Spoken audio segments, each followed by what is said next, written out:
நண்பர்கள் அனைவருக்கும் என்னுடைய அன்பான பணிவான வணக்கங்கள். என் பெயர் ஜான். நான் ஒரு குடிநோயாளி. எல்லாம் வல்ல இறைவனோட அருளாலையும் தோழமையில இணைந்து செயல்படுவதால் நான் பெற்றுக்கொள்ளக்கூடிய அனுபவம் தெம்பு நம்பிக்கையாலையும் இன்னைக்கு ஒரே ஒரு நாள் நான் குடிக்கல, தெளிவா மன நிறைவா அமைதியா வாழ என்னாலான எல்லா முயற்சிகளையும் செய்து கொண்டிருக்கின்றேன். நாம படி பரிந்துரைகளை தொடர்ந்து மரபு வழி அறியப்பட்ட 12 கோட்பாடுகளை ஒவ்வொரு வாரம் ஒரு கோட்பாடா எடுத்து நம்ம பார்த்துட்டு இருக்கோம்.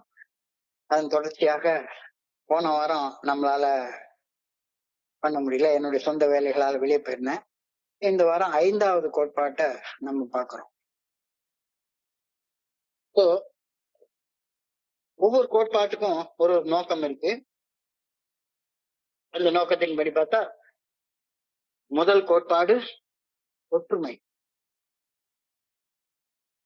நம்முடைய தன்னலத்தையும் தன்முனைப்பையும் புறந்தள்ளி வைத்து பொது நலனை முன்னிறுத்தி செயல்படுத்தப்படுவதால் தோழமையில் இணைந்து செயல்படும் ஒவ்வொரு நண்பரும் தோழமை பரிந்துரைக்கக்கூடிய 12 படிகள் அடங்கிய மீட்படையும் செயல் திட்டத்துடன் ஒன்றுபட்டு குணமடைதலில் நமது முதல் அடியை எடுத்து வைக்கிறோம்.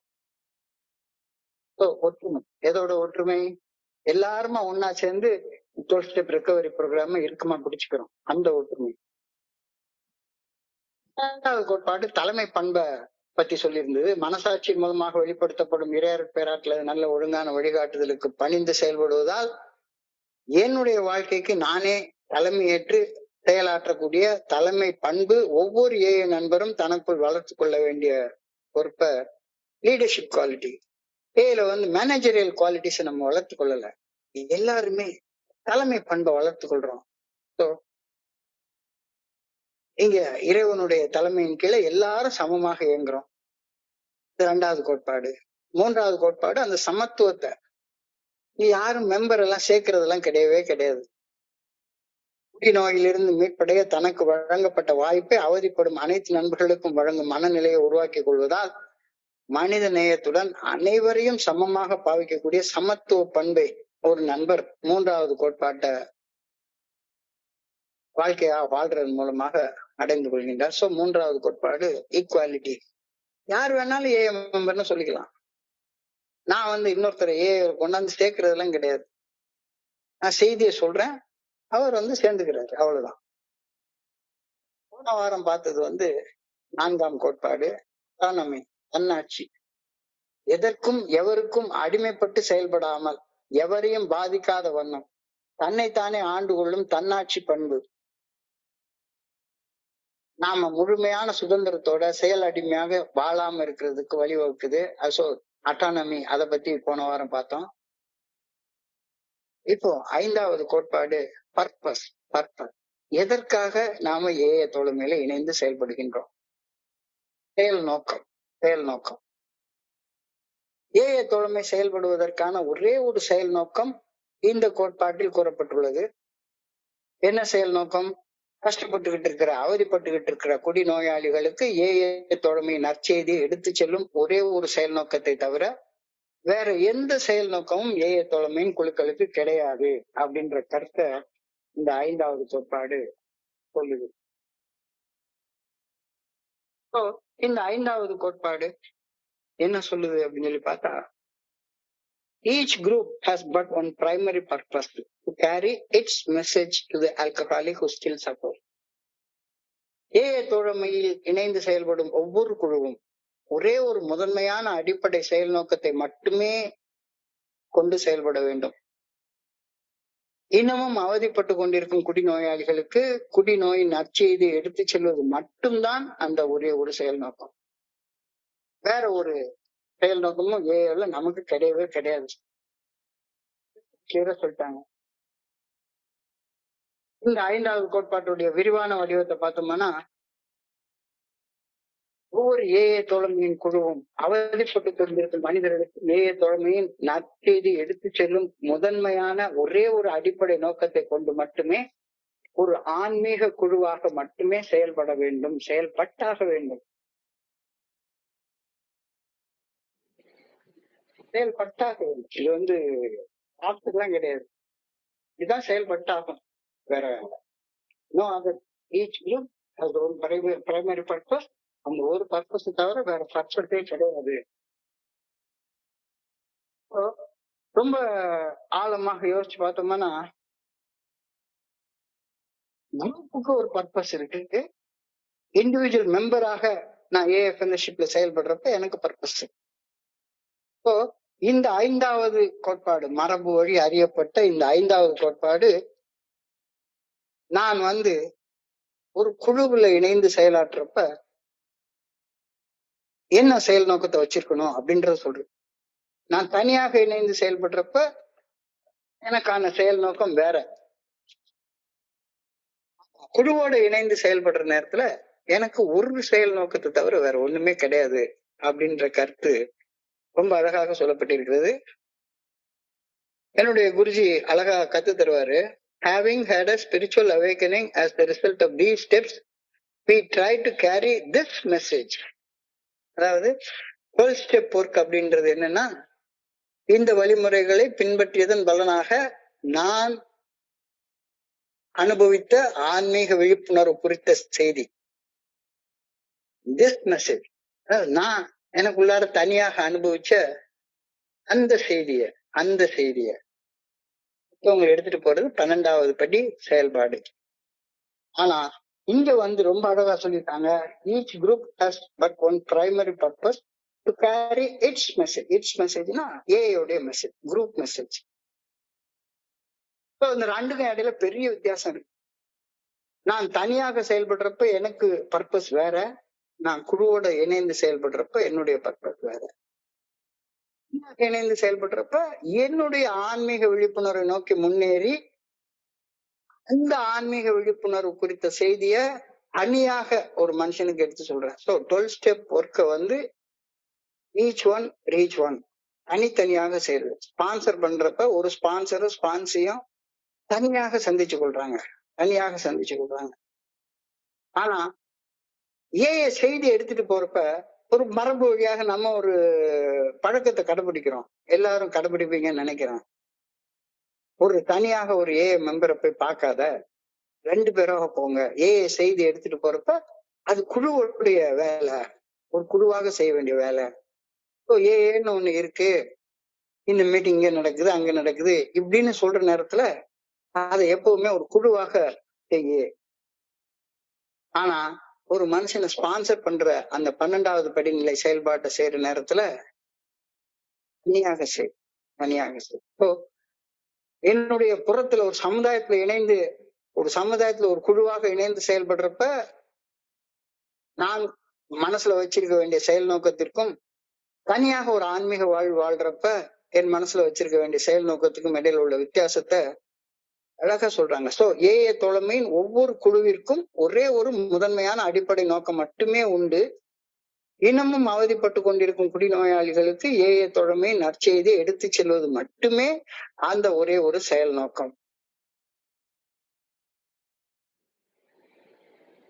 அதாவது shoe maker it to thy own job அப்படின்னு ஒரு கருத்தோட தான் 12 and 12 இந்த 5th ட்ரெடிஷனை பத்திய செய்தியை ஆரம்பிக்குது. பல காரியங்களை சராசரியாக செய்வதை விடுத்து ஒரே ஒரு காரியத்தை கையில் எடுத்து அதனை உன்னதமாக செய்வதில் நிலைத்திருப்பது மேன்மை பயக்கும். பல காரியங்கள் எல்லாத்துலயும் வாய வச்சிருக்க கொண்டு போய் எல்லாத்தையும் எடுத்து செய்யறது, ஆனா சராசரியா செய்யறது. அதை விட ஒரே ஒரு காரியத்தை எடுத்து அதை மிக உன்னதமாக செய்வதில் நிலைத்திருப்பது மேன்மை பயக்கும். ஸோ ஃபெல்லோஷிப் ஆரம்பிச்ச காலத்துல இவங்க பல காரியங்களை கையில எடுத்து செஞ்சுட்டு இருந்தாங்க. போன கோட்பாட்டுல பாக்குறப்ப ஒரு குழுவும் எப்படி இருக்கணும் அப்படின்னோடனே ஒருத்தர் சொல்றாரு, அவதிப்படுற எல்லாருக்கும் நம்ம ட்ரீட்மெண்ட் கொடுக்கணும், எல்லாருக்கும் பண வசதி பண்றதுக்கு பேங்க் லோன் அரேஞ்ச் பண்ணி கொடுக்கணும், வேலை வாய்ப்பு ஏற்படுத்தி கொடுக்கணும், குடும்ப சிக்கல்களை தீர்த்து கொள்றதுக்கு லாயர்களை ஏற்பாடு பண்ணி கொடுக்கணும், அதை கொடுக்கணும், இதை கொடுக்கணும், என்னென்னமோ பண்ணணும். அதாவது அழகா சென்டர் அப்படின்னு ஒரு பெரிய பில்டிங் கட்டி அந்த பில்டிங்கு கீழ் நிலையில குரூப் டிஸ்கஷனுக்காக பல கூட்ட அறைகளை வச்சுக்கணும். மேல லோன் கொடுக்கறதுக்காக எல்லா பேங்குடைய எக்ஸ்டென்ஷன் கவுண்டரை கொண்டாந்து அங்க வச்சிருக்கணும். அதுக்கு மேல் அறையில ஏகப்பட்ட டாக்டர்ல கொண்டு வந்து வச்சு இலவசமாக மருத்துவம், இலவசமாக மருந்து மாத்திரை இதெல்லாம் கொடுக்கணும். அதற்கு மேல போனோம்னா வேலை வாய்ப்பு அலுவலகங்களுக்கு ஒரு எம்ப்ளாய்மெண்ட் எக்ஸ்சேஞ்ச் ஒண்ணு வச்சிருக்கணும். அதுக்கு மேல உள்ள ஒரு இதுல வந்து ரெக்ரியேஷன், குத்துப்பாட்டு போட்டு டான்ஸ் ஆடுறதுக்கு ஒரு பெரிய பால்ரூம் டான்ஸர் ஒண்ணு ஒண்ணு வச்சுக்கணும். இந்த மாதிரி ஏகப்பட்ட நோக்கங்களை வச்சு நம்ம செயல்படணும் அப்படின்னு இப்ப இன்னைக்கு நம்ம பார்த்தோம்னா மல்டி பர்பஸ்ல அனிவர்சரி எல்லாம் நடத்துறதை நம்ம பார்க்கிறோம். ஒரு அனிவர்சரி இன்விடேஷன் வந்ததுன்னா சரிதான், நாங்க இந்த இடத்துல நடத்த போறோம், இந்த இடத்துக்கு திருநெல்வேலிக்கு வந்துட்டீங்கன்னா திருநெல்வேலி இன்விடேஷன்ல எல்லாரும் போட்டிருப்பாங்க. திருநெல்வேலி வந்து அனிவர்சரி அட்டன் பண்ண மாதிரி ஆச்சு. நீ திருச்செந்தூர்ல போய் முருகனையும் பாத்துக்கிடலாம், குத்தாலத்துல போய் குற்றால நாதரையும் பார்த்துட்டு அருவியில பைத்தியந்திர குளிச்சுக்கிடலாம், பாவ நஷ்டம் போய் பாவத்தை தொலைச்சிடலாம், இந்த பக்கம் போய் கன்னியாகுமரி அம்மனையும் போய் கும்பிட்டுக்கிடலாம்.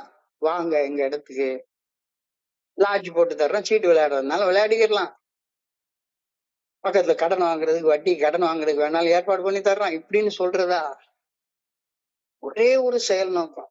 ஒரு குழுவாக இணைந்து செயல்படுறப்ப எனக்கு வேற எந்த செயல் நோக்கமும் கிடையாது, எந்த செயல் நோக்கமும் கிடையாது.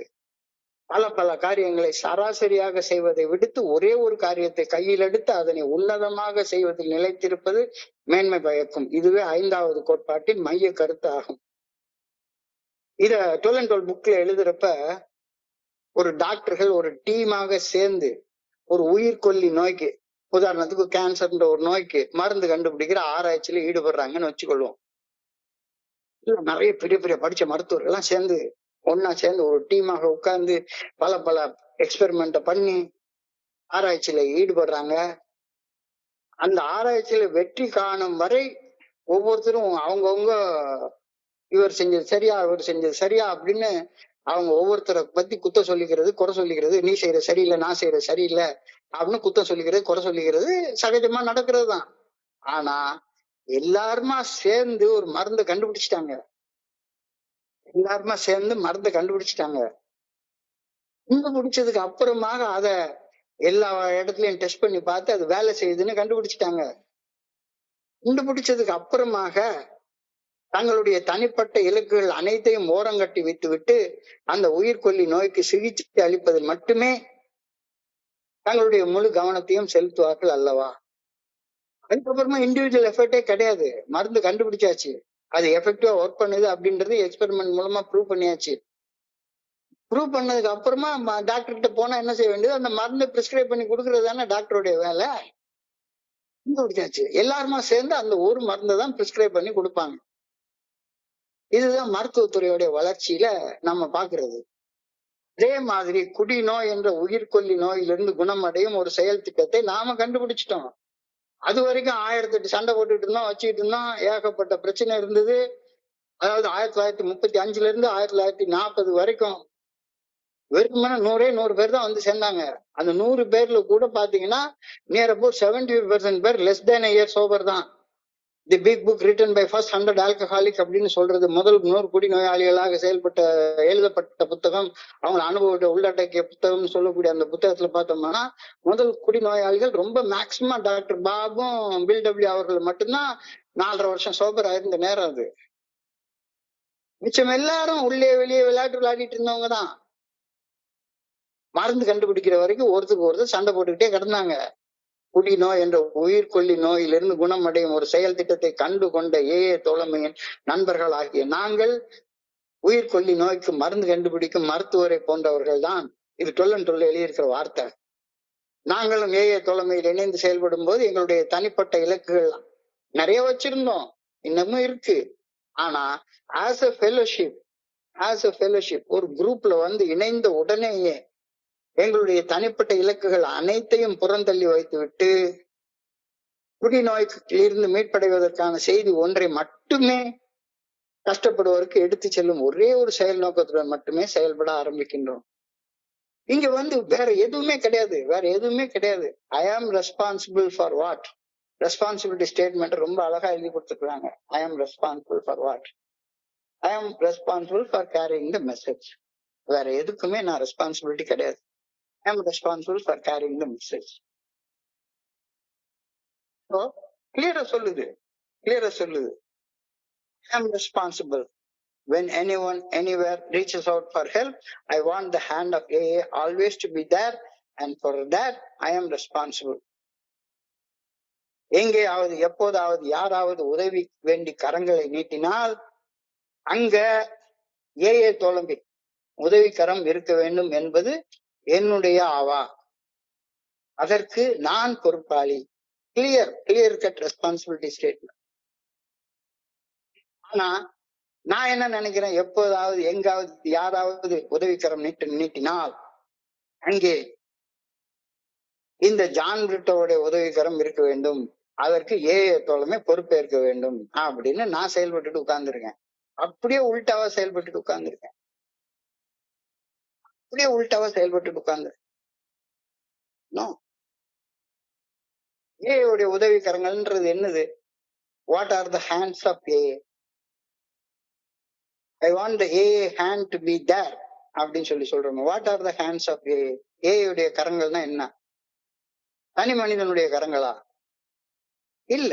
ஏஐடைய கரங்கள் என்பது 12 வழிகள் அடங்கிய மீட்படையும் செயல் திட்டம், 12 படிகள் அடங்கிய மீட்படையும் செயல் திட்டம், மரபுரி அறியப்பட்ட 12 கோட்பாடுகள்.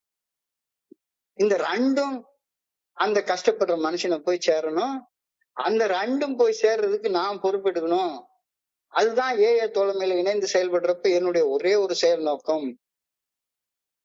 No matter how different our own personal concerns, we all are bound together by one common responsibility to carry the message to the suffering alcoholics. இங்க இந்த மெசேஜ் கேட்டுட்டு இருக்க எத்தனை பேர் கேட்டுட்டு இருக்கீங்கன்னு எனக்கு தெரியாது. ஏன்னா நான் இன்னொரு விண்டோல இருக்கேன். அந்த விண்டோல இருந்து பாக்குறப்ப நீங்க எவ்வளவு கேட்டு இருக்காங்க. இந்த இருக்கிற எத்தனை பேருக்கும் ஒவ்வொருத்தருடைய மன எண்ணங்கள் வெவ்வேறு இருக்கும்.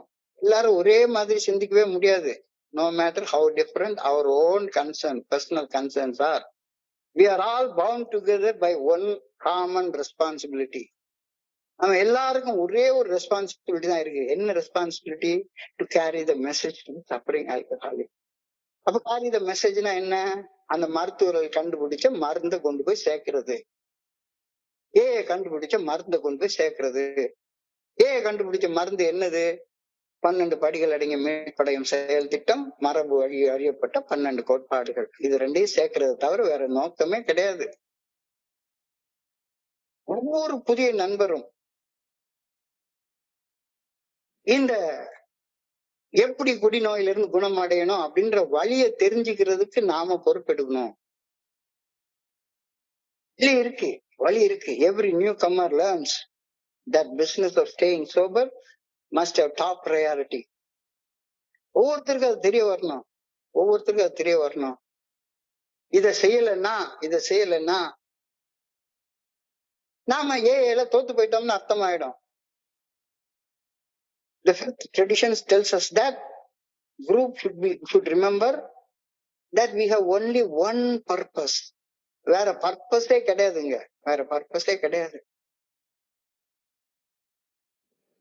ஆனா பயங்கரமான எந்தூசியாசத்துல நாம ஏஐல ஏகப்பட்ட வேற ஆக்டிவிட்டிஸ்ல ஈடுபட்டுறோம். அதைத்தான் பிடபிள்யூ எழுதுறாரு. Often unthinking enthusiasm puts a group off the main track. One, for instance, offered expanded AA program. இதுல என்டர்டைன்மெண்ட் இருக்கணும், அது இருக்கணும், இது இருக்கணும், ஏஐல பட்டிமன்றம் நடக்கணும், கவியரங்கம் நடத்தணும், கருத்தரங்கம் நடத்தணும், டான்ஸ் ஆடணும், அதை ஆடணும், இதை ஆடணும், கொஞ்சம் என்டர்டைன்மெண்ட் இருக்கணும், போர் அடிச்சிடும், இல்லாட்டி ஏகப்பட்ட எக்ஸ்ட்ரா ஃபிட்டிங்க சேர்க்கணும். பர்பஸே மாறி போயிடுது. வேற எந்த பர்பஸுமே கிடையாது. அழகா சொல்றாங்க. பல காரியங்களை சராசரியாக செய்வதை விடுத்து ஒரே ஒரு காரியத்தை கையில் எடுத்து அதனை உன்னதமாக செய்வதில் நிலைத்திருப்பது மேன்மை பயக்கும். அது என்ன உன்னதமான காரியம்? ஏற்கனவே ஒரு உயிர்கொல்லி நோய்க்கு கண்டுபிடிக்கப்பட்ட மருந்த எப்படி எல்லா டாக்டரும் அந்த மருந்த கஷ்டப்படுற பேஷண்ட்டுக்கு அந்த மருந்தை தான் எழுதி கொடுப்பாங்க. இந்த டோசேஜை பார்த்து, அந்த நோயோடைய நிலைமையை பார்த்து, கண்டுபிடிச்சு அவங்களா புதுசாலாம் ஒரு மருந்து எழுதி கொடுக்க மாட்டாங்க. எந்த டாக்டரும் எழுதி கொடுக்க மாட்டான். எந்த டாக்டரும் அவனா புதுசாக ஒரு மருந்து எழுதி கொடுக்கலாம் மாட்டான். அனுபவத்தின் வழியாக அறியப்பட்ட மருந்தை தான் எழுதி கொடுப்பான். அது மாதிரிதான் குடிநோய் என்ற உயிர்கொல்லி நோயிலிருந்து குணமடையும் ஒரு செயல் திட்டத்தை நம்ம அனுபவத்துல கண்டுபிடிச்சு வச்சிருக்கோம். இந்த அனுபவத்தை கண்டுபிடிச்சு வச்சிருக்கிற இந்த ஒரே ஒரு பிரிஸ்கிரிப்ஷனை மட்டும்தான், அதை எடுத்துட்டு போறது மட்டும்தான் ஒரு குழு குரூப் உடைய வேலை. அதை தவிர வேற வேலையே கிடையாது. வேலையே கிடையாது. எங்களது தனிப்பட்ட இலக்குகள் அனைத்தையும் புறந்தள்ளி வைத்துவிட்டு குடிநோயிலிருந்து மீள்வதற்கான செய்தி ஒன்றை மட்டுமே கஷ்டப்படுவோருக்கு எடுத்து செல்லும் ஒரே ஒரு செயல் நோக்கத்துடன் மட்டுமே நாம ஏல செயல்பட ஆரம்பிக்கின்றோம். Don't have unthinking enthusiasm. ரொம்ப உற்சாகமா நான் அதை செய்ய போறேன், இதை செய்ய போறேன், இது எல்லாமே கோட்பாட்டுக்கு முரணானது. இந்த கோட்பாட்டுக்கு முரணானது. தனித்துவம் வாய்ந்த இந்த ஒரே ஒரு செயல் நோக்கத்துடன் மட்டுமே நாம எல்லாரும் ஒற்றுமையோட ஒன்றிணைந்து செயல்பட தீர்மானிப்பதற்கு இன்னொரு காரணம் இருக்கு. கடவுள்கிட்ட இருந்து இறையர் பேராற்றலிடமிருந்து நாங்கள் பெற்றுக்கொண்ட அந்த விலை மதிப்பற்ற கொடையை அவதிப்படும் மனிதர்களுக்கு பகிர்ந்து அளித்தாலன்றி அவற்றை நிரந்தரமாக நாங்கள் தக்க வைத்துக் கொள்ள முடியாது. இந்த உண்மையையும் அனுபவத்துல அறிஞ்சிட்டு இருக்கிறோம், தெரிஞ்சிட்டு இருக்கிறோம். இதனால அவதிப்பட்டு கொண்டிருக்கும் மனிதர்களுக்கு நம்மளுடைய இந்த 12 படிகள் அடங்கிய மீட்படையும் செயல் திட்டம் குறித்த நற்செய்தியை எடுத்து செல்லாவிட்டால் நாங்கள் கண்டறிந்த மன தெளிவும் இந்த சொபரேட்டியும் டேஞ்சர்ல ஆயிரும்.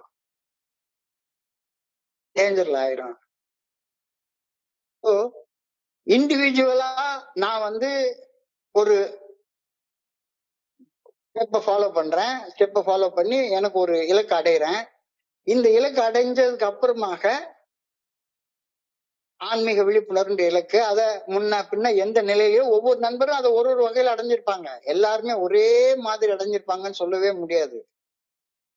ஆனா எல்லாருமே நாங்கள் அனுபவத்தின் விளைவாக பெற்றுக்கொண்ட இந்த விஷயத்த பகிர்ந்து கொடுக்கறதுல ஒற்றுமையாக நாம நிக்கிறோம். நிக்கலன்னா, இதுல ஒன்றாக இணையல அப்படின்னா தனி மனிதனாக நாம உயிர் வாழ்றது கேள்விக்குறியாயிரும்.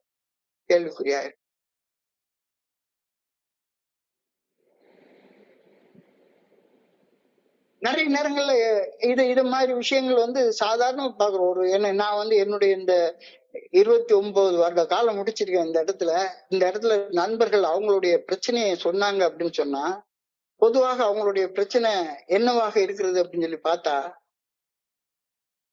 எனக்கு மனைவி கூட பிரச்சனை, வேலையில பிரச்சனை, கடன் பிரச்சனை, அந்த பிரச்சனை, இந்த பிரச்சனை, எல்லா பிரச்சனையும் இருக்கு. இந்த பிரச்சனைக்காக தீர்வு காண்றதுக்கு தான் சார் நான் ஏஐக்கு வர்றேன் அப்படின்னு சொல்லி சொல்றாங்க. நான் கொஞ்ச நாளைக்கு முன்னால ஒரு மீட்டிங் போயிருந்தேன். அப்போ ஒரு நடுத்தர வயதுள்ள ஒரு நண்பர் இருந்தாரு. நடுத்தர வயதுள்ள நண்பர், ஒரு 50-52 வயசு இருக்கும் அவருக்கு. அவரும் அங்க உட்கார்ந்துருக்காரு. அவருடைய பையன் 24 வயசுல பையனும் அதே ஜிஹெச்ல இன்னொரு பெட்ல படுத்து கிடக்குறான். இந்த நண்பர் என்கிட்ட கேட்கிறாரு, சார் எங்களுடைய பிரச்சனையை தீர்க்கறதுக்கு தானே சார் நீங்க வந்திருக்கீங்க அப்படின்னு சொல்லி கேட்டாரு.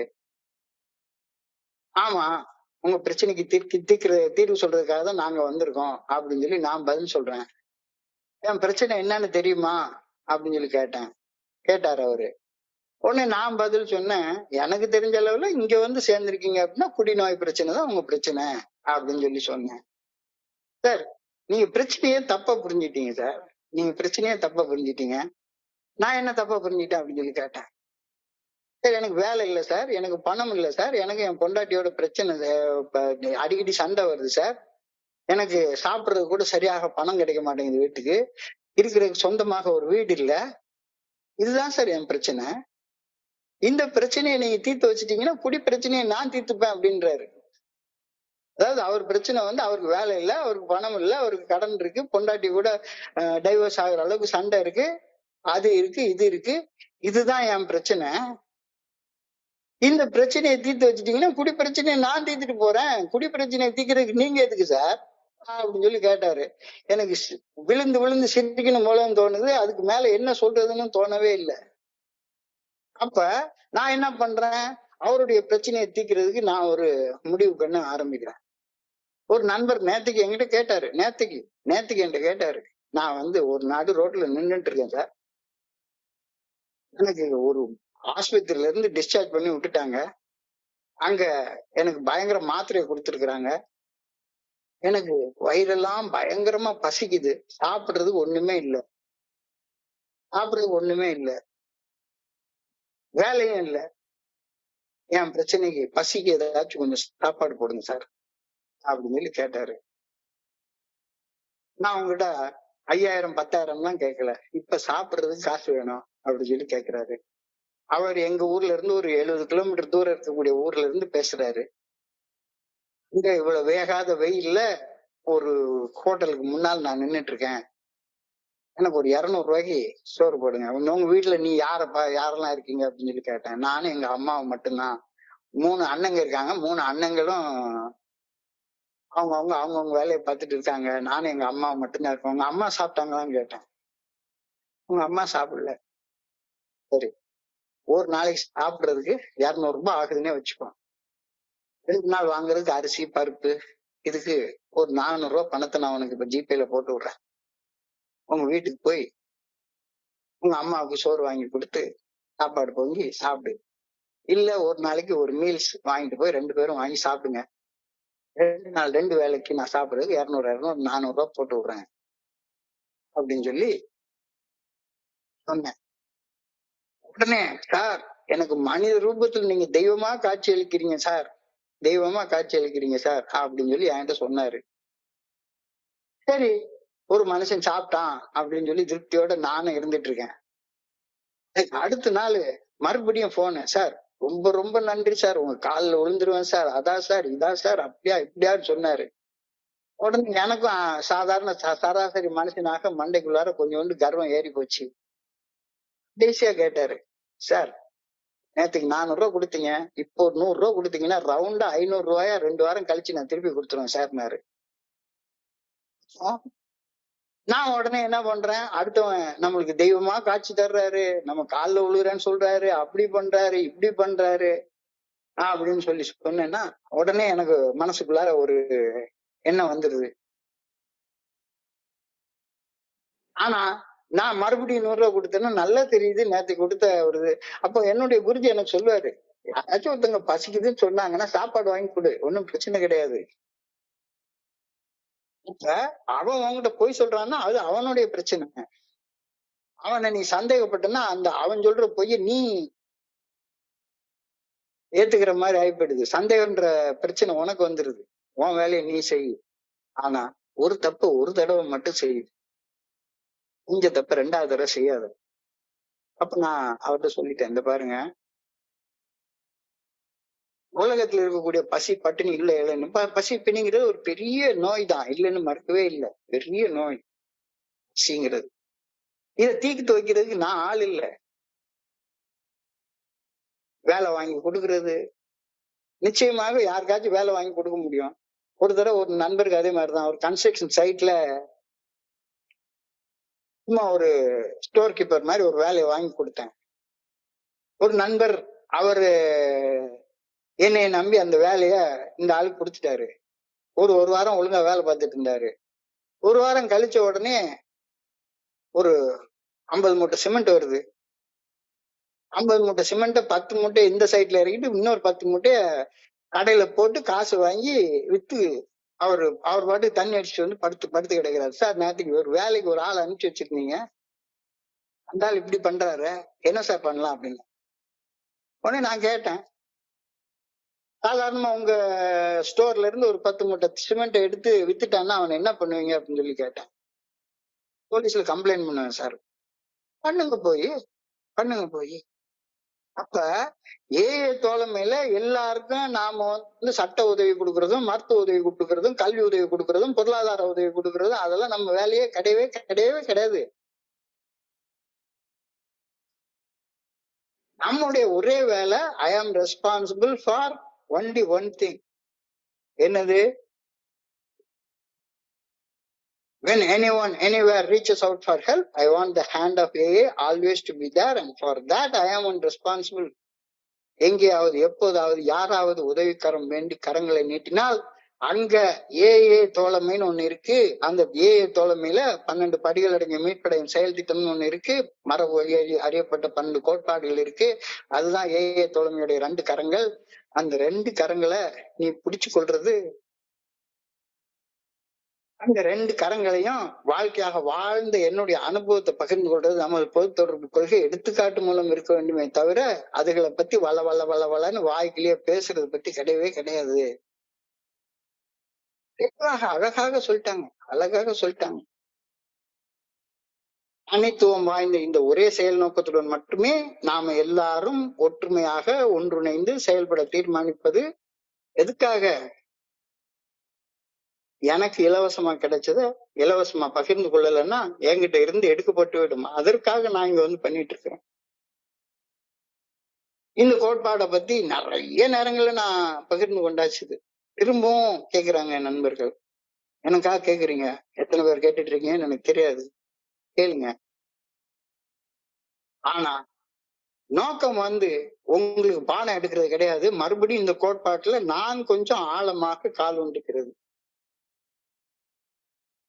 இந்த ஒற்றை செயல் நோக்கத்தை கொண்டு நாங்கள் செயல்படுவதன் பின்னணியில் வேறு பல தன்னல நோக்கங்கள் மறைந்து இருக்கக்கூடும் என்று எங்களது செயல்பாட்டை காணும் நண்பர்கள் சந்தேகிக்க கூடும். பிறருக்கு ஏஏ தோழமையின் அச்செய்தி எடுத்து செல்வதால் நாங்கள் அடையும் பலன் மன தெளிவு மட்டுமே அப்படின்னு கூற கேட்டும் நண்பர்கள் எங்களை சந்தேகத்தோட பாக்குறாங்க. ஒரு அம்மா எனக்கு நேற்றுக்கு போன் பண்ணாங்க. ஒரு அம்மா எனக்கு நேற்றுக்கு போன் பண்ணாங்க, சார் ஒரு ஏ மெம்பருக்கு நான் போன் பண்ணேன், பையன் வந்து 7 வருஷமா ஏஏக்கு வந்துட்டே இருக்கான், 7 வருஷமா ஏஏக்கு வந்துட்டே இருக்கான், திரும்ப திரும்ப போய் குடிச்சிடறான். இங்க உள்ள ஒரு மூத்த நண்பர்கிட்ட நான் கேட்டேன், ஒரு 15,000 ரூபாய் ரெடி பண்ணுங்க, 15,000 ரூபாய் ரெடி பண்ணுங்க, அவனை ஒரு ட்ரீட்மெண்ட் சென்டர்ல கொண்டு போய் சேர்த்து விட்டுருவான். ட்ரீட்மெண்ட் கொடுக்கலன்னா இவங்க எல்லாம் குணமாகவே மாட்டாங்க, ட்ரீட்மெண்ட் கொடுக்கலன்னா குணமாகவே மாட்டாங்க அப்படின்னு சொல்லி அந்த ட்ரீட்மெண்ட் சென்டர்ல போய் 15,000 ரூபாய் கட்டி 15,000 ரூபாயில 10% 1,500 ரூபாய் வாங்கிட்டு அவர் வாட்டுக்கு போயிட்டே இருக்காரு. இத பார்த்த உடனே, சார் எல்லாரும் இப்படித்தானா சார், எல்லாரும் இப்படித்தானா சார், ட்ரீட்மெண்ட் சென்டர் தானே ஏஏவுக்கு ஆளுங்களை சப்ளை பண்ணுதுன்னு சொல்றாங்க, இது உண்மையா சார்? உண்மை அது இல்லப்பா, ஏஏ ஃபெலோஷிப் தான் ட்ரீட்மெண்ட் சென்டருக்கு ஆளுங்களை சப்ளை பண்ணுது, அதுதான் உண்மை. ஏஏல இருந்து இங்க ஆளுங்களை எடுக்கிறத நம்ம ரெக்ரூட்டா பண்ணிட்டு உட்கார்ந்துருக்கோம். இங்க எவ்வளவு பேர் இருக்காங்கன்னு கணக்கெடுப்பு எல்லாம் சென்சஸா எடுத்துட்டு உட்கார்ந்துருக்கோம்? கிடையவே கிடையாது, கிடையவே கிடையாது. இந்த ஒற்றை செயல் நோக்கத்தை கொண்டு நாங்கள் செயல்படுவதன் பின்னணியில் வேறு பல தன்னல நோக்கங்கள் இருக்கக்கூடும் என்று நம்முடைய செயல்பாட்டை காணும் நண்பர்கள் சந்தேகிக்க கூடும். இதற்கு ஏஏ தோழமையின் அச்செய்தி எடுத்து செல்வதால் நாங்கள் அடையும் பலன் ஒப்ரைட்டி மட்டும்தான், வேற ஒண்ணுமே கிடையாது. ஆனாலும் நண்பர்கள் நம்ம சந்தேக கண்ணோட்டத்தோட தான் பாக்குறாங்க. பிற நம்பிக்கை மாற்றும் முயற்சியை நாங்கள் சிறிதளவு நீ சந்தேகப்பட்டுன்னா சந்தேகப்பட்டுக்கோ, அதுல உண்மை இருக்கா இல்லையாங்கிறது எனக்கு தெரியும், அவ்வளவுதான். மாற்றப்பட வேண்டியது பிறரது நம்பிக்கை அல்ல, நாம செயல்படுற விதத்தை மாத்தணும். சப்போஸ் அவங்க சந்தேகப்பட்டதுல உண்மை இருக்குன்னா கமிஷன் வாங்காத, ஷேர் பண்ணிட்டு 500 ரூபாய் வாங்கி பாக்கெட்ல போட்டு வராத, இதை வச்சு பொழப்பு நடத்தாத, இதை வச்சு பொழப்பு நடத்தாத. ஒரு தனி மனிதனாக செயல்படுகையில் நான் அன்புடன் ஆதரிக்கும் என்னுடைய சக மனிதருக்கு நான் ஏஏ தோழமை பரிந்துரைக்கக்கூடிய 12 படிகள் அடங்கிய மீட்படையும் செயல் திட்டத்தை வாழ்க்கையாக வாழ்ந்து பெற்ற அனுபவம் தரும் நம்பிக்கையை தனியாக பகிர்ந்து கொள்கிறேன். இது வந்து என்னது? 12 ஸ்டெப் ஒர்க், 12 ஸ்டெப் ஒர்க், 12வது படிநிலை செயல்பாடு. இத ஒரு நண்பர்கிட்ட நான் தனியாக செய்யறேன். ஒரு தனி மனிதனாக செயல்படும் போது நான் என்ன செய்யறேன், நான் ஸ்பான்சர் பண்ற ஒரு இண்டிவிஜுவல் பர்சனுக்கு ஏஏ தோழமை பரிந்துரைக்கக்கூடிய அந்த 12 ஸ்டெப் ரெக்கவரி ப்ரோக்ராம், அத என்னுடைய வாழ்க்கையாக நான் வாழ்ந்த அனுபவத்தை, அந்த அனுபவத்தால பெற்றுக்கொண்ட தெம்பு, அந்த தெம்பால பெற்றுக்கொண்ட நம்பிக்கைய தனித்தனியாக பகிர்ந்து கொள்கின்றோம். இது 12வது படியின் பரிந்துரை. இதே தனி மனிதனாகிய நான் ஏஏ தோழமையின் குழுவோடு இணைந்து செயல்படும் போது ஏஏ தோழமையின் நற்செய்தியை அவதிப்பட்டு கொண்டிருக்கும் நண்பர்களுக்கு எடுத்து செல்கின்றேன். இது 5வது கோட்பாட்டின் பரிந்துரை. தனி மனிதராக ஒருவர் செயல்படுவதற்கும் அதே தனி மனிதர் ஏஏ தோழமையின் குழுவோடு இணைந்து செயல்படுவதற்கும் இடையில் உள்ள வேறுபாடு உங்களுக்கு நிச்சயமாக புரிஞ்சிருக்கணும்.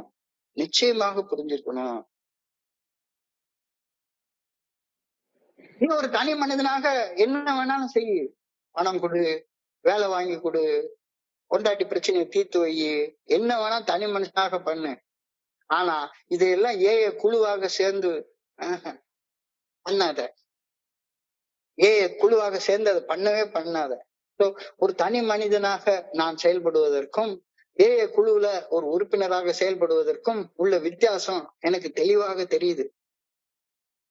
ஏஏ தோழமையின் இந்த ஒரே ஒரு செயல் நோக்கத்தை கஷ்டப்பட்டு கொண்டிருக்கும் மனிதர்களுக்கு எடுத்து செல்ல உனக்கு காசு கிசு தேவையா என்ன? 10 பைசா தேவையே இல்லை. ஒரு புற்றுநோயாளிக்கு கல்வி, பொருளாதாரம், குடும்ப சிக்கல், வேலை வாய்ப்பு, சட்டம் எக்ஸெட்ரா எக்ஸெட்ரா நோய் பிரச்சனை இருக்கும், மருத்துவ பிரச்சனை இருக்கும், ஏகப்பட்ட பிரச்சனை இருக்கும். இந்த பிரச்சனைக்கெல்லாம் தீர்வு காண வேண்டியது அவசியம்தான். நீ மனுஷனாக முடிஞ்சா செய்யு. ஆனா ஒரு குரூப்பாக நமக்கு அந்த பர்பஸ் கிடையவே கிடையாது. அந்த பர்பஸ் கிடையவே கிடையாது. தெளிவாக சொல்லப்பட்டிருக்கிறது. பிரச்சனை ஒரு தனி மனுஷனுக்கு இருக்கும். வேலை இல்லைன்னா நீ சொன்ன மாதிரி முந்தா நாள் போன் பண்ண நண்பருக்கு பசின்னு சொல்றாரு. அதுலயும் அவர் நிச்சயமா சைக்காட்ரிக் ட்ரக்ஸ் எடுத்துட்டு இருக்கிற நேரத்துல தூக்கமா வரும், பசிக்கும், பயங்கரமா பசிக்கும். கையில காசு இல்லைன்னா சாப்பாடு கிடைக்காது. கவர்மெண்ட் ஆஸ்பத்திரியில மருந்து மட்டும் இலவசமா கொடுத்துடுறாங்க. அந்த மாத்திரையை தவறாம போடுன்னு சொன்னா காலையில அம்மா வாயை திறக்க வச்சு மாத்திரையை உள்ள போட்டு முழுங்க வச்சு பண்ணிடுறாங்க. வேலைக்கும் போக முடியல, பசிக்குது, என்ன பண்றது? இந்த உலகத்துல வறுமைங்கிறது மிக மோசமான கொடுமையான நோய்கள்ல ஒரு முக்கியமான நோய் பசி, பிணி. பசிதான் முக்கியமான பிணி. ஆனா அந்த பசி பிணிக்கு ஏஏல ஏதாச்சும் மருந்து சொல்றாங்களா அப்படின்னு சொல்லி கேட்டா, ஏஏல பசிச்சவங்களுக்கு எல்லாம் சோறு போடுறதுக்கு நம்ம ஒண்ணு வள்ளலார் மாதிரி அணையாத விளக்கு வச்சிருக்க, அடுப்பு எல்லாம் வச்சிருக்கல. நமது ஏஏ தோழமையின் ஒரே செயல் நோக்கத்தை தவிர வேறு எந்த செயல் நோக்கத்தையும் நாம் நமது செயல்களுக்கு பின்னணியில் கொண்டு செயல்பட்டால் அந்த குழு முன்னேற்றமின்றி நிற்கும் நிலையிலேயே செயல்பட்டு கொண்டிருப்போம். ஏஏ தோழமையின் மூலம் அவதிப்பட்டு கொண்டிருக்கும் ஒரு நண்பருக்கு மீட்படைவதற்கான செயல் திட்டம் மட்டுமே பகிரப்படுகின்றது. மனதளவில் தெளிவுடனும் உடல் அளவில் நிதானமாகவும் எப்படி செயல்படுவது என்பது மட்டுமே ஏஏ தோழமையில் பகிரப்படுகின்றது. இதை விட உயர்ந்த ஒன்றை யாருக்கும் கொடுத்துட முடியாது. இதை விட பெருசா என்னத்தை கொடுத்துட முடியும்? நிச்சயமா முடியாது. இண்டிவிஜுவலா நான் செயல்படுறதுக்கும் ஒரு குரூப்ல மெம்பராக செயல்படுறதுக்கும் இடையில உள்ள வித்தியாசம் தெளிவாக தெரிகிறது. தெளிவா கிறிஸ்டல் கிளியரா சொல்லப்பட்டிருக்கிறது. ரொம்ப அழகாக சொல்லப்பட்டிருக்கிறது. இப்ப இந்த 5வது கோட்பாடு இதுல ஒரு செய்தி சொல்லப்பட்டிருக்கிறது. எப்பவுமே ஒரு ஸ்டெப்புக்கும் ஒரு ட்ரெடிஷனுக்கும் ஒரு பேரலல் இருக்கு அப்படின்ற கருத்தை சொல்றாங்க. இப்போ 5வது ஸ்டெப்புக்கும் 5வது ட்ரெடிஷனுக்கும் உள்ள பேரலல் என்ன அப்படின்னு சொல்லி பார்ப்போம். 5வது ஸ்டெப் சொல்லுது admitted the exact nature of our wrongs. எங்கள் தவறுகளின் உண்மையான தன்மையை ஒப்புக்கொண்டோம் அப்படின்னு 5வது படிநிலை பரிந்துரைக்கின்றது. 5வது கோட்பாடு சொல்லுது each group has one primary purpose to carry its message. இந்த ரெண்டுக்கு இடையில உள்ள என்ன முக்கியமான அம்சம் என்னன்னு பார்த்தோம்னா, parallel in that both move from selfish isolation to selfless service. ஐந்தாவது கோட்பாட்டுல நம்ம என்னென்ன வகையில தன்னலத்தோடையும் தன்முனைப்போடையும் செய்து செயல்பட்டு நம்முடைய வாழ்க்கைய அடிமட்டத்துக்கு கொண்டு வச்சிருந்தோம் அப்படின்றத தெரிஞ்சு கொண்டதுக்கு அப்புறமாக ஐந்தாவது கோட்பாட்டுல என்ன பண்றோம்? செல்ஃப்லெஸ் சர்வீஸ் மூலமாக அதை சரி பண்ணிக்கிறோம். The steps removes personal secrets to find recovery. மனசுக்குள்ளார பூட்டி வச்சிருக்கிற ரகசியங்கள் நம்மளுடைய குடிநோயின் பாதிப்புல இருந்து மீட்படைவதற்கு தடையாக இருக்கிறது. அத ஐந்தாவது படிநிலை பரிந்துரையில தூரத்துக்கு போடுறோம். இறை சாட்சியாக ஒரு மனுஷனை வச்சு மனசுக்குள்ளார பூட்டி வச்சிருக்கிற தவறுகளின் உண்மையான தன்மைய ஒப்புக்கொண்டு அந்த தவறுகளின் உண்மையான தன்மையை உள்ளுக்குள்ளார வச்சிருக்கிறதுனால ஏற்படக்கூடிய குற்ற உணர்ச்சி, அந்த குற்ற உணர்ச்சியால உருவாகக்கூடிய எதிர்கால பயத்துல இருந்து விடுபடுறோம். இந்த ஐந்தாவது கோட்பாடு ensures the group keeps its focus solely on sharing that recovery. Both focus on the necessary message. உள்ளுக்குள்ளார நீ கஷ்டப்படக்கூடாது, தனி மனுஷனாக கஷ்டப்படக்கூடாது, குரூப்பாவும் கஷ்டப்படக்கூடாது. ஆக்ஷனபிள் ஃபோக்கஸ் அப்படின்னு சொல்றாங்க. அதுல honesty about my nature. என்னுடைய இயல்புல என்ன தவறு இருக்கு அப்படின்றத கண்டுபிடிக்கிறதுல நான் நேர்மையாக இருக்கிறேன். Condition 5 requires honesty about group's nature. ஒரு குழுவோட இணைந்து செயல்படுறப்ப நான் எப்படி செயல்படுறேன், என்னுடைய இயல்பு எப்படி இருக்கு. ஒரு குரூப்போட இணைந்து செயல்படுறப்ப மறுபடியும் நான் சொன்ன மாதிரி அடுத்தவங்களுக்கு குறை கூறுற நேச்சர், இந்த குரூப் குறை சொல்ற நேச்சர் எனக்கு இன்னும் இருந்துட்டு இருக்குதா? பர்பஸ்ல இருந்து டிவியேட் ஆயிட்டு போயிட்டு இருக்கிறேனா? F5 helps me realize I cannot run my own life. என்னுடைய வாழ்க்கைய என்னுடைய சொந்த சக்தியால் நான் நடத்த முடியாது. தவறுகளின் உண்மையான தன்மையை கடவுள் சாட்சியாக ஒரு மனுஷன் முன்னால ஒப்புக்கொள்றதன் மூலமாக மட்டும்தான் என்னுடைய அந்த குற்ற உணர்ச்சியில இருந்து விடுபட முடியும். அந்த குற்ற உணர்ச்சி உருவாக்கக்கூடிய எதிர்கால பயத்துல இருந்து விடுபட முடியும் அப்படின்றத புரிஞ்சு கொள்றேன். But tradition 5 directs me to use that realization to help others. இந்த ரியலைசேஷன் உபயோகிச்சு அடுத்த மனிதர்களுக்கு எப்படி நாம் பணி செய்து கிடக்க முடியும் அப்படின்ற அந்த விஷயத்த சொல்லுது. The why versus what. நான் ஏன் கஷ்டப்பட்டேன், கஷ்டப்படுறதுல இருந்து விடுபடுறதுக்கு நான் என்ன செய்யணும்? Pick your own singleton purpose. அப்ப கஷ்டத்துல இருந்து விடுபட்டுருவேன். தி அல்டிமேட் கோல், இறுதியான இலக்கு என்ன அப்படின்னு கேட்டா, இந்த ஸ்டெப்பும் அஞ்சாவது ட்ரெடிஷனும் ensure that suffering alcoholic receives honest undistorted message of recovery. He receives undistorted message of recovery. In short, fifth step teaches what is wrong with me. என்னுடைய அந்த தன்னலம் தன்முனைப்பு இதுதான் என்கிட்ட தவறாக இருக்கிறது அப்படின்றது. Five shows me what is right about me, my ability to carry the message. இல்ல தப்பா இன்னும் அதே மாதிரி தன்னலத்துக்காகவும் தன்முனைப்புக்காகவும் பணத்துக்காகவும் புகழுக்காகவும் பேருக்காகவும் குரூப்ல நான் பேசணும் அப்படின்ற அந்த தன்னலத்துக்காகவும் தன்முனைப்புக்காக மட்டுமே நான் செயல்பட்டு இருக்கிறேன்னா, வேற செயல் நோக்கங்கள் இருக்கா அப்படின்றத தெளிவாக இந்த கோட்பாடு தெளிவா காட்டு.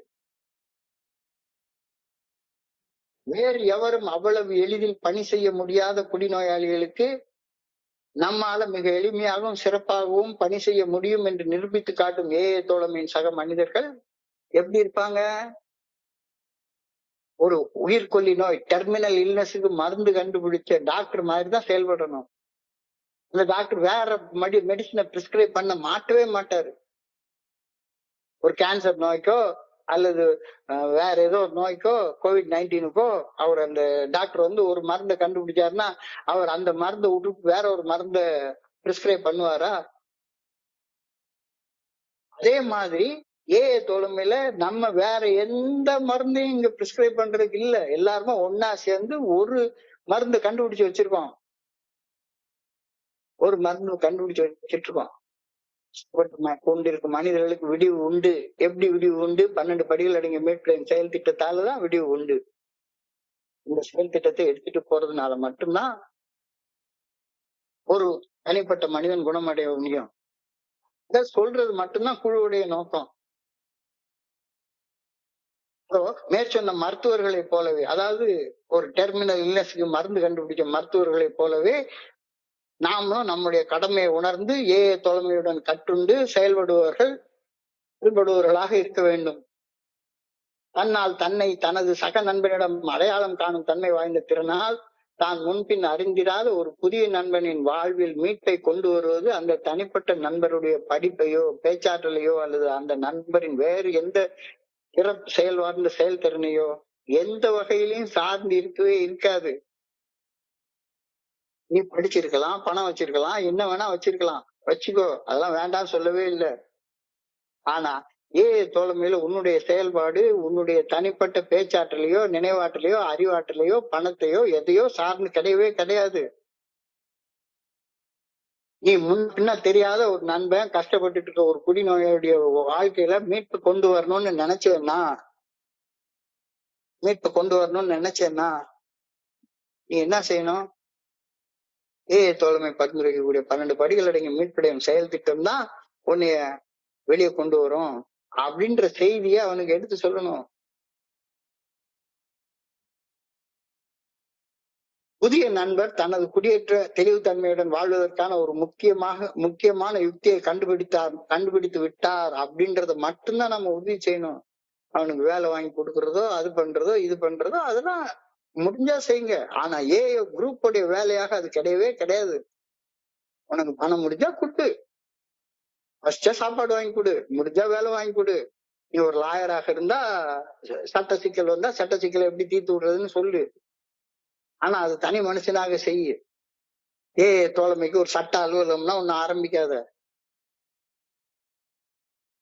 வலி வேதனையின் அனுபவங்களிலிருந்து மீட்டு வருவதற்கு மரபு வழியாக கண்டறியப்பட்ட மீட்படையும் செயல் திட்டம் மிக மிக எளிமையாக ஒரு குடிநோயாளியிடமிருந்து இன்னொரு குடிநோயாளிகளுக்கு எளிமையாக பாஸ் பண்றது மட்டும்தான். பேசிட்டான் அது தவிர வேற வேலையே நமக்கு கிடையாது.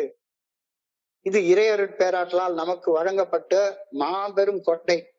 இந்த கொடையை இலவசமாக பெற்று சக மனிதர்களுக்கு இலவசமாக பகிர்ந்து அளிப்பது ஒன்று மட்டும்தான் தோழமை இயங்குவதற்கான ஒரு முக்கியமான செயல் நோக்கமாக அமைகின்றது. வேற நோக்கமே கிடையவே கிடையாது. தெளிவாக சொல்லிட்டாங்க. தனித்துவம் வாய்ந்த இந்த ஒரே ஒரு செயல் நோக்கத்துடன் மட்டுமே நாம எல்லாரும் ஒற்றுமையோட ஒன்றிணைந்து செயல்பட்டு கொண்டு இருப்பதற்கு என்ன காரணம்? செயல்படுறதுனாலதான் நம்ம உயிர் பழச்சு இருக்கிறோம். நாங்கள் குடிக்காமல் இருப்பதும் நம்முடைய சக நண்பர்கள் குடிக்காமல் இருக்க உதவியாக இருப்பதும் தான் ஒரே ஒரு செயல் நோக்கம்னு இருக்கு அப்படின்னு சொன்ன உடனே நான் என்னுடைய குருஜிகிட்ட கேட்டேன், சார் 2 செயல் நோக்கம் இருக்குல்ல சார், முதல்ல நாம குடிக்காம இருக்கணும், அதுக்கப்புறமாக நம்மளுடைய சக மனிதர்கள் குடிக்காம இருக்கிறதுக்கு உதவியாக இருக்கணும். உடனே அவர் தெளிவா சொன்னாரு, இங்க பாரு 2 நோக்கம் கிடையாது, அடுத்தவங்களுக்கு உதவியாக இருக்கிறது மூலமாக நீ குடிக்காம இருக்கிற, அப்ப 2 நோக்கமா ஒரு நோக்கமான்னு கேட்டாரு. அடுத்தவங்க குடிக்காம இருக்க தோழமையின் அந்த செய்தியை எடுத்து செல்வதன் மூலமாக நீ குடிக்காம இருக்க, அப்போ 2 நோக்கமா ஒரு நோக்கமா? தனித்துவம் வாய்ந்த இந்த ஒரே ஒரு செயல் நோக்கத்துடன் மட்டுமே நாம ஒன்றிணைந்து செயல்படாம இருக்கிறதுக்கு ஒரு காரணம் என்ன? நான் ஆன்மீக விழிப்புணர்வு நிலையை நோக்கி முன்னேறி போகக்கூடிய அந்த முன்னேற்ற வாழ்க்கையை பார்க்கணும். அதுக்காக இது தோழமையில் நாங்கள் உணர்ந்த அந்த மாபெரும் குணப்படுத்தும் அந்த 12 படிகள் அடங்கிய மீட்படையும் செயல் திட்ட ஒரு டாக்டர் கண்டுபிடிச்ச மருந்து மாதிரி. ஒரு மருந்து கண்டுபிடிச்சிட்டு வேற ஒரு மருந்து எழுதி கொடுத்தா என்ன அர்த்தம்? நாம கண்டுபிடிச்சது அவதிப்படும் குடிநோயாளிகளுக்கு பகிர்ந்தளிக்காவிட்டால், ஒரு கேன்சருக்கு ஒரு மருந்தை கண்டுபிடிச்சிருக்காரு, அந்த மருந்தை கஷ்டப்படுற மனுஷங்களுக்கு அத பகிர்ந்து கொடுக்கலன்னா அந்த மருத்துவர் என்ன மண்ணாங்கட்டிக்கு அந்த மருந்தை கண்டுபிடிச்சாரு? அவதிப்படும் நோயாளிகளுக்கு புதுசாக கண்டுபிடிச்ச மருந்தை பகிர்ந்தளிக்காவிட்டால் அந்த மருந்தை கண்டுபிடிச்ச மருத்துவர்களின் மனசாட்சி அவர்களை உறுத்தும் அல்லவா? தன்னலத்துடன் செயல்பட்டு தங்களது அபூர்வமான கண்டுபிடிப்பை கஷ்டப்படுவோர் பயன்பாட்டிற்கு உபயோகிக்காவிட்டால் அவர்களது மருத்துவ பணி தோல்வியுற்றதாகத்தானே கருதப்படும். எல்லாரும் கஷ்டப்பட்டு ஒரு மருந்தை கண்டுபிடிச்சிருக்காங்க, படிச்சிருக்காங்க, எல்லாம் பண்ணிருக்காங்க. படிச்சது வைத்தியம் பாக்குறதுக்கா, காசு சம்பாதிக்கிறதுக்கா? காசு சம்பாதி, ஆனா வைத்தியம் பாக்குறதுனாலதான் உனக்கு காசு வருதுன்றதை தெரிஞ்சுக்கிட்டு சம்பாதி. இல்லைன்னா தப்பு தப்பா மருந்து எழுதி கொடுத்தேன்னா நீ தோல்விதான் அடைஞ்சிருப்ப. குடிநோயாளி ஆகிய நம்மை பொறுத்தவரை நாம் நம்மை சுற்றி கஷ்டப்பட்டு கொண்டிருக்கக்கூடிய நம்முடைய சக குடிநோயாளிகளை உதாசீனப்படுத்துவோம்னா டாக்டருக்கு ஒண்ணும் ஆகாது. ஆனா நமக்கு நம்முடைய சோபரேட்டியும் தூர போயிடும், சிக்ஸுக்கு போயிடும். ஸோ தனி மனிதர்களாகிய நமது மன தெளிவை பாதுகாத்துக் கொள்ளும் கட்டாயத்தாலும் கடமை உணர்வாலும் மனித நேயத்தாலும் இந்த ஏஏ தோழமையின் சமுதாயம் ஒரே ஒரு உயர்ந்த உன்னதமான நோக்கத்தை மட்டுமே கொண்டு செயல்படுவது என தீர்மானித்து இந்த கோட்பாட்டை எழுதியிருக்கிறோம். அழகான வார்த்தை பாருங்க. தனி மனிதர்களாகிய நாம் நமது மன தெளிவை பராமரித்துக் கொள்ளும் கட்டாயத்தாலும் கடமை உணர்வாலும் மனித நேயத்தாலும் ஏஏ தோழமையின் சமுதாயம் ஒரே ஒரு உயர்ந்த நோக்கத்தை உன்னதமாக கொண்டு மட்டுமே செயல்படுவது என்று தீர்மானித்தோம். இந்த 5th ட்ரெடிஷன்ல குடிநோயால் அவதிப்பட்டு கொண்டிருந்த அந்த கஷ்டங்களில் இருந்து மீள வழி அறியாது தவித்துக் கொண்டிருப்பவர்களுக்கு ஏஏ தோழமையின் அச்செய்தி எடுத்து சொல்வது, மருந்து கையில வச்சுட்டு கொடுக்க மாட்ட சொல்ற அடம் பிடிக்கிற ஒரு போலி மருத்துவருக்கு சமானமாய் போயிடும். ஏஏ தோழமை தனது ஒரே ஒரு உயர்ந்த உன்னதமான நோக்கத்தை மட்டுமே வைத்து செயல்படுவதை சுட்டி காட்டு வண்ணம் ஒரு நண்பர் ஒரு அனுபவத்தை பகிர்ந்து கொள்றாரு. அந்த நண்பர் ஒரு நாளைக்கு ரொம்ப ரெஸ்ட்லெஸ்ஸா இருந்த நேரத்துல இந்த 12 ஸ்டெப் ஒர்க் செஞ்சா தன்னுடைய அமைதியற்ற மனநிலை மேம்படும் அப்படின்னு உணர்றாரு. அந்த செயல்பாடு தனக்கு ஏஏ தோழமை வகுத்து கொடுத்துள்ள பாதையில் இருந்து தான் நெளிவு செல்லாமல் இருப்பதற்கு தனக்கு உத்தரவாதம் அளிக்கக்கூடும் அப்படின்னு யோசிக்கிறாரு. இதற்கு முதலில் தான் கஷ்டப்பட்டு கொண்டிருக்கும் இன்னொரு குடிநோயாளியை கண்டடைய வேண்டுவது அவசியம் என கருதுகிறாரு. அவர் வீட்டை விட்டு கடந்து அந்த சப்பையை கடந்து அந்த மருத்துவமனைக்கு போறாரு. அங்கு மருத்துவர் சில்க்வர்த்திட்ட போய் மருத்துவமனையில கஷ்டப்படுற யாராச்சும் ஒரு குடிநோயாளி இருக்காங்களா அப்படின்னு சொல்லி கேக்குறாரு. உடனே அந்த டாக்டர் சில்க்வர்த் சொல்றாரு, மேல இப்பதான் ஒரு அயர்லாந்துல இருந்து வந்திருக்கிற ஒரு நோயாளி அட்மிட் ஆயிருக்கிறாரு. ஆளு பார்த்தா 120 கிலோ வெயிட் இருக்கிறாரு, குடிகாரரா இருக்கிறாரு. அவர்கிட்ட போய் ஏதாவது பேச முடியும்னா பேசி பாரு அப்படின்னு சொல்லி சொல்றாரு. ஆனா அந்த ஆள்கிட்ட போன உடனே அந்த அயர்லாந்துக்காரங்கன்னா கேத்தலிக்ஸ் சொல்லுவாங்க. பில்டபிள்யூ ப்ராட்டஸ்டன்டா இருக்கிறாரு. இங்க கேத்தலிக் கிறிஸ்டியன், சிஎஸ்ஐ கிறிஸ்டியன் சொல்லுவாங்க. 2 பேரும் ஒரே கிறிஸ்தவங்க தான். எப்படி ஈரான்காரனும் முஸ்லீம் தான், சவுதி அரேபியாக்காரனும் முஸ்லீம் தான். ஆனா அவன் ஒரு முஸ்லீம்ங்கிறான், இவன் ஒரு முஸ்லீம்ங்கிறான், இவன் அவனை கொல்றான், அவன் இவனை கொல்றான். அது மாதிரி இவங்க 2 பேரும் போன உடனே அந்த அயர்லாந்துக்காரரு சொல்றாரு, இவர்கிட்ட சொல்றாரு, நீ என்கிட்ட என்னமோ மத மாத்திரைக்கு வந்திருக்கியா, என்னமோ கடவுளுங்கிற அதுங்கிற இதுங்கிற மத மாத்திரைக்கு வந்திருக்கியா அப்படின்னு நட்புணர்வற்ற ஒரு பார்வையுடன் அம்மனிதர் என்னையே வெறித்து உற்று நோக்கினார். அவர் முகம் வீங்கி போயிருந்தது. வீங்கி இருந்த அவரது சிகந்த முகத்தில் சந்தேகம் நிறைந்திருந்தது. அவர் கண்களில் சந்தேகம் மிகுந்திருந்ததை கண்டேன். அவர் பார்க்கறதுக்கே சரியாக இல்லை. அவர்கிட்ட பில்டபிள்யூ அவர்கள் தன்னுடைய அனுபவத்தை பகிர்ந்து கொள்றாரு. ஏஏ தோழமையின் அற்புதமான தன்மை பற்றி அவருக்கு விளக்கி சொல்றாரு. குடிக்கலாமா அல்லது குடிக்க வேண்டாமா என்ற குடிநோயாளியின் அந்த டைலமா, அதை பத்தி, நோயை பத்தி விரிவாக எடுத்து சொல்றாரு. எல்லாத்தையும் சொன்னதுக்கு அப்புறமாக இதெல்லாம் எதுக்கு என்கிட்ட சொல்றீங்க அப்படின்னு சொல்லி கேட்கிறாரு. ஏன்னா இந்த உலகத்தை எல்லாருமே எல்லாத்துக்கும் ஒரு விலை தானே வச்சிருக்காங்க. டவுன் ஹால் ஹாஸ்பிட்டல்ல டாக்டர் சில்கோட் இலவசமாக வைத்தியம் எல்லாம் பார்க்கல, காசு வாங்கிட்டு தானே உள்ள சேர்த்திருக்கிறாரு. உங்களுடைய இந்த மீட்படையும் செயல் திட்டத்தின் விலை என்ன அப்படின்னு சொல்லி கேட்கிறாரு. உங்களுடைய இந்த மீட்படையும் செயல் திட்டத்தின் விலை என்ன என்று கேலியும் கிண்டலுமாக என்னை கேட்டார். விலை எதுவும் கிடையாது என்று நன்றி உணர்வு நிறைந்த மனதுடன் நான் அவர்கிட்ட சொன்னேன். இந்த செயல்பாட்டின் மூலமாக உங்களுக்கு கிடைக்கும் பலன் என்ன அப்படின்னு அந்த ஐரிஷ்காரர் கேட்கிறாரு. நிச்சயமாக எனது குடியேற்ற மனத்தெளிவுடனான வாழ்க்கையும் அதன் விளைவாக நான் பெற்றுக்கொள்ளும் மகிழ்ச்சியும் ஆனந்தமும் மட்டும்தான் எனக்கு இந்த இதுல கிடைக்கக்கூடிய பலன். என்னயா இது புரியாத மாதிரி பேசுற? உடனே அவரு சந்தேகம் கூடி போயிருது. சும்மா இந்த டாக்டர் ட்ரீட்மெண்ட் சென்டர்ல வந்து காசு கொடுத்துட்டு உள்ள வந்து அடைஞ்சு கிடக்குறோம். இந்த ஆள் வந்து பேசிட்டு என்னமோ ஏங்கிறாரு, பிஏங்கிறாரு. எனக்கு உதவியாக செயல்படுவதால் உங்களுக்கு நீங்களே உதவி கொள்வதாக சொல்லிக் கொள்கிறீர்கள். இது ஒண்ணுதான் உங்களுடைய செயல்பாட்டின் நோக்கமா? By helping me you say that you help yourself. இதை தவிர வேற நோக்கமே கிடையாதா அப்படின்னு அந்த அயர்லாந்துக்காரர் கேட்கிறாரு. ஆம், அது ஒன்று மட்டுமே இந்த செயல்பாட்டின் முழுமையான நோக்கம். இந்த செயல்பாட்டிற்கு வேற எந்த நோக்கமும் கிடையாது அப்படின்னு பில்டபிள்யூ உறுதியாக சொல்றாரு. சொல்லிட்டு இந்த 12 படிகள் அடங்கிய மீட்பு செயல் திட்டத்தின் ஆன்மீக கோணம் குறித்து பேச ஆரம்பிக்கிறாரு. அந்த நண்பர் உடனே ஆன்மீகம்னு வாயில வந்த அடுத்த கணம் அவருக்கு பயங்கரமா மண்டை நிறைஞ்சு கோபம் வந்துருது. இப்ப புரியுது, என்ன நீங்க மதம் மாத்த வந்திருக்கீங்க, அதுக்கு தானே வந்திருக்கீங்க. என்னைய கேத்தலிக்ல இருந்து சிஎஸ்ஐக்கு மாத்த வந்திருக்கீங்க, அதுக்கு தானே வந்திருக்கீங்க. அப்புறமா எந்த வகையான நோக்கமும் இல்லைன்னு வேற என்கிட்ட ஏன் போய் சொல்றீங்க அப்படின்னு சொல்லி கேக்குறாரு. நான் ஒரு பாரம்பரிய ஒரு சர்ச்சை சேர்ந்தவன். அந்த சர்ச் என்னுடைய வாழ்க்கைக்கு முழுமையான அர்த்தத்தை அளிக்கிறது. இந்த சர்ச்சில இருந்து அந்த சர்ச்சுக்கு மாற நான் மாட்டேன் அப்படின்னு சொல்றாரு. அவருடைய சீற்றத்துக்கு சாந்தமாகவும் சரியான பதிலையும் கூற முடிந்தமைக்கு இறையருள் பேராற்றலுக்கு நன்றி கூறுகின்றேன். மாறாத உறுதியுடன் நிலைத்திருக்கும் ஒரே நோக்கத்தை அடிப்படையாக கொண்டு கூறப்பட்ட பதில் உங்களுக்கு நம்பிக்கை உள்ளது. உங்களது நம்பிக்கை எனது நம்பிக்கையை விடவும் மிகவும் ஆழமாக இருக்கக்கூடும். மதம் சம்பந்தப்பட்ட காரியங்களில் நீங்கள் என்னை விடவும் மிகுந்த போதிக்கப்பட்டு இருக்கிறீர்கள் என்பதில் சந்தேகமே இல்லை. எனவே மதம் சம்பந்தப்பட்ட எதையும் நான் உங்ககிட்ட சொல்ல முயற்சிக்கவே இல்லை. அந்த முயற்சி நான் செய்யக்கூட விரும்பவே இல்லை. ஆன்மீக பண்புகளை பத்தி என்னை விட உங்களுக்கு நிறைய தெரிஞ்சிருக்கு, இல்லைன்னு நான் சொல்லவே இல்லை. நீங்கள் என்னிடம் உங்களை பற்றியும் உங்களுடைய பிரச்சனைகளை பற்றியும் பகிர்ந்து கொண்டதை வைத்து பார்க்கும்போது இவ்வளவு தெரிஞ்சிருக்கிற உங்களுக்கு, உங்களுடைய மதத்துல இவ்வளவு ஆழமான நம்பிக்கை வச்சிருக்கிற உங்களுக்கு ஏன் உங்க குடிநோய் பிரச்சனையை தீர்த்து கொள்ள முடியல? அதுக்கு மட்டும் பதில் சொல்லுங்க, நான் எழுப்பி போயிடுறேன்.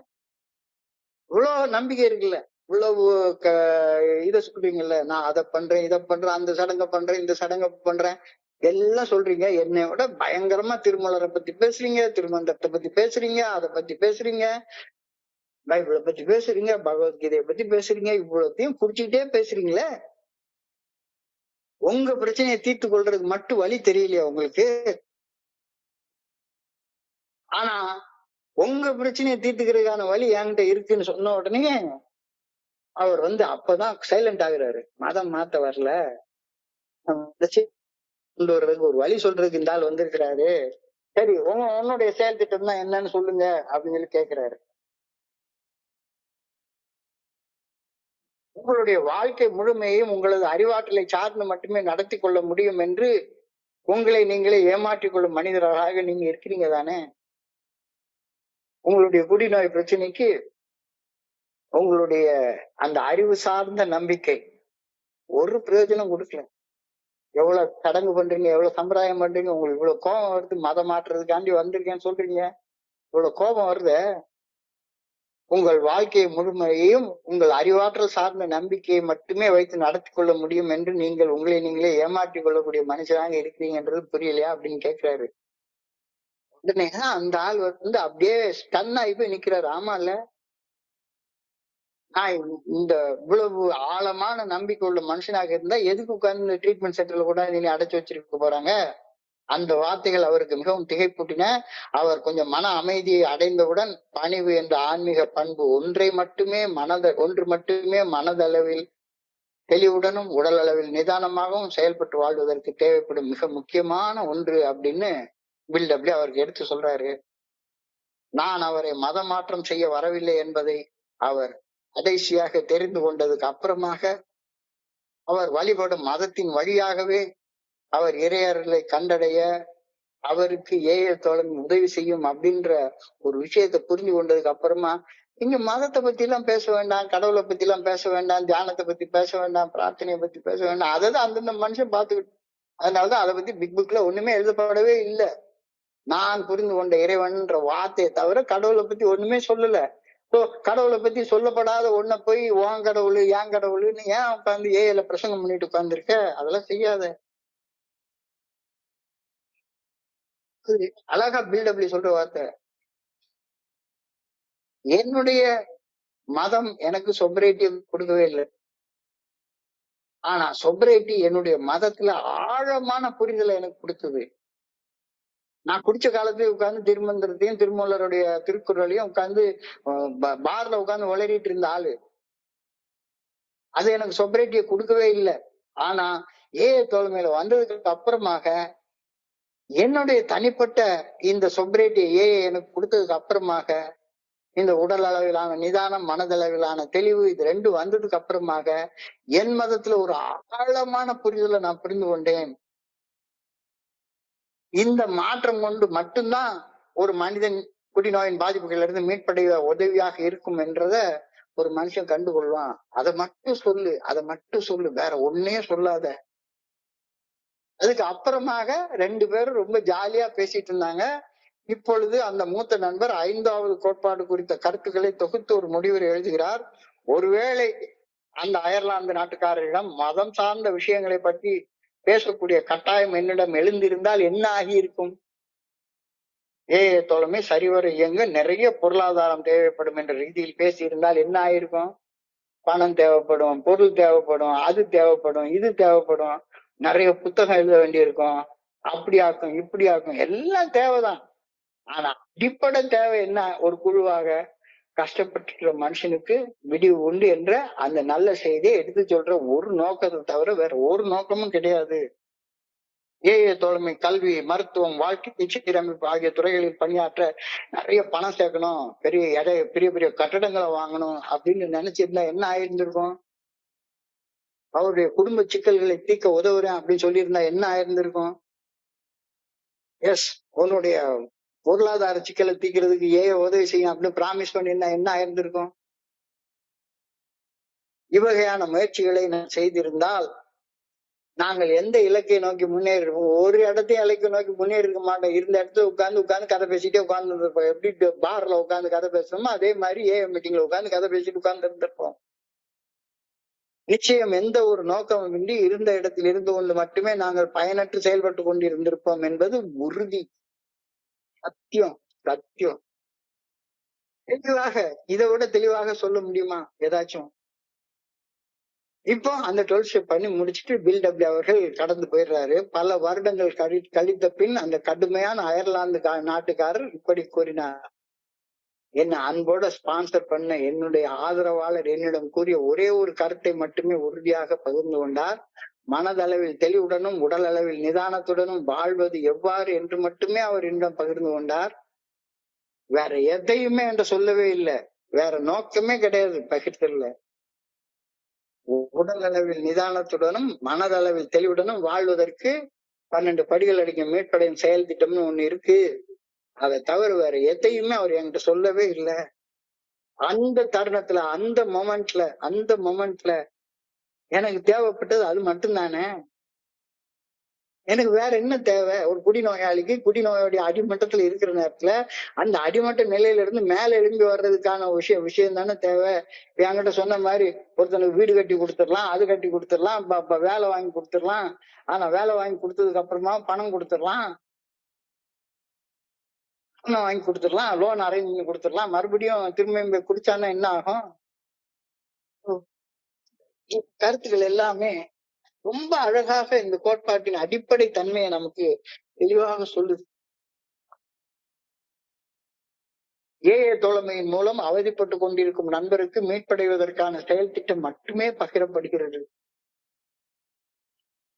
எதுவுமே பகிரப்படுறது கிடையாது. மனதளவில் தெளிவுடனும் உடல் அளவில் நிதானமாகவும் எப்படி செயல்படுவது என்பது மட்டுமே தோழமையில் பகிரப்படுகின்றது. இதை விட உயர்ந்த ஒன்றை எந்த ஒரு குடிநோயாளியும் வேற ஒரு குடிநோயாளிக்கு கொடுக்கவே முடியாது. கொடுக்க முயற்சி பண்ணுனா அது வீண் முயற்சி, நடக்கவே நடக்காது. அப்போ இந்த 5வது கோட்பாட்டுல செயல்படுறதுக்கு நான் என்ன செயல் செய்யணும் அப்படின்னு ஒரு கேள்வி எழுகிறது. தோழமையின் நற்செய்தியை கஷ்டப்படும் என் சக மனிதர்களுக்கு எடுத்து செல்லும் செயல் செய்கையில் அதற்கு பிரதி உபகாரமாக ஏதாவது ஒன்றை என் மனதில் நான் எதிர்பார்க்கின்றேனா? இவங்க இல்லைன்னா ஒண்ணுமே நடந்திருக்காது. இவர் தான் என்னுடைய ஸ்பான்சரு, இவர் தான் என்னுடைய குரு, இவர் தான் ஐயா இல்லாட்டா ஒண்ணுமே நடந்திருக்காது அப்படின்ற மாதிரியான பாராட்டை நான் எதிர்பார்க்கிறேனா? தோழமை நற்செய்தியை கஷ்டப்படும் என் சக மனிதர்களுக்கு எடுத்துச் செல்லும் செயல் செய்கையில் அதற்கு பிரதி உபகாரமாக ஏதாவது ஒன்றை என் மனதில் நான் எதிர்பார்க்கின்றேனா? வேற ஏதாவது நோக்கம் இருக்கா எனக்கு? வேற ஏதாவது நோக்கம் இருக்கா? இருக்குதுன்னா நீ 5வது கோட்பாட்டின் படி செயல்படவே இல்லை. நான் எதிர்பார்க்கிறேன். எதிர்பார்ப்பு பொய்த்து போகும் பட்சத்தில் நான் தோழமையின் முதன்மையான ஒரே ஒரு அடிப்படை நோக்கத்தை நிறைவேற்றுவதிலிருந்து விலகி நிற்கின்றேனா? அடுத்தவங்க பாராட்டணும்னு எதிர்பார்க்கிறேன். நான் உண்மையிலேயே நான் சொல்றேன், ஒரு 12 ஸ்டெப் ஒர்க் பண்ண போறது உண்டு. ஆரம்ப காலத்துல 12 ஸ்டெப் ஒர்க் பண்ண போறது உண்டு. 12 ஸ்டெப் ஒர்க் பண்ண போயிட்டு இருப்பேன். அன்னைக்கு அந்த வீட்டுக்கு போய் 12 ஸ்டெப் ஒர்க்னு சொல்லக்கூடாது, 5th ட்ரெடிஷன் ஒர்க்க பண்றதுக்கு 2 பேரோட சேர்ந்து போவோம். அன்னைக்கு சாயங்காலம் கரெக்டா மீட்டிங் போய் நான் யாருக்கு 5th ட்ரெடிஷன் ஒர்க் செய்தி எடுத்து பண்ணனோ அந்த மனுஷன் வந்திருக்காரா அப்படின்னு சுத்தி சுத்தி பார்ப்பேன். வந்திருந்தாருன்னா நான் செஞ்ச அந்த ஒர்க் வெற்றி அடைஞ்சதுன்னு, வரலைன்னா அது தோல்வி அடைஞ்சிருச்சுன்னு எனக்குள்ளார நானே நினைச்சுப்பேன். அந்த நண்பர் தொடர்ந்து 1 வருஷம் மெடல் வாங்கிட்டாரு. இந்த மெடல் வாங்குறப்ப என்னை பத்தி ஏதாவது சொல்றாரா அப்படின்னு அப்படியே காது கொடுத்து கேட்டே இருப்பேன். அப்படியே என்னுடைய வார்த்தை ஜேபின்னு இன்னைக்கு சொல்றாருல, ஜேபி சார் மட்டும் இல்லைன்னா நான் ஒண்ணுமே ஆயிருந்திருக்க முடியாது, அவர் தான் எனக்கு எல்லாமே அப்படின்ற அந்த ஒரு வார்த்தையை கேட்கறதுக்காக தவம் கிடக்கிறது.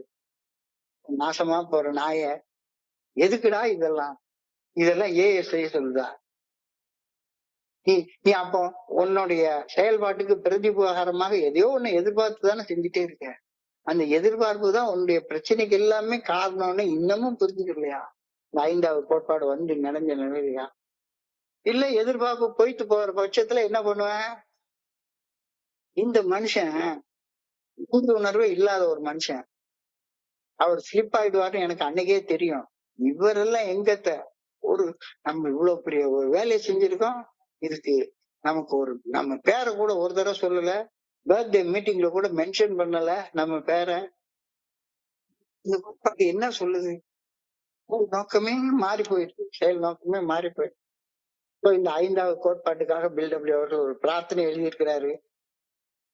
அன்பான இறைவா, நாங்கள் தோழமையில் இணைந்து செயல்படுவதற்கான ஒரே ஒரு அடிப்படை செயல் நோக்கத்தை புரிந்து கொண்டு செயல்படவும், அப்படி செயல்படுவதில் எவ்விதமான பிரதிபலன்களையும் எதிர்பார்க்காது செயலாற்றவும் தேவைப்படும் மனப்பக்குவத்தை எங்களுக்கு அளித்தருளும்.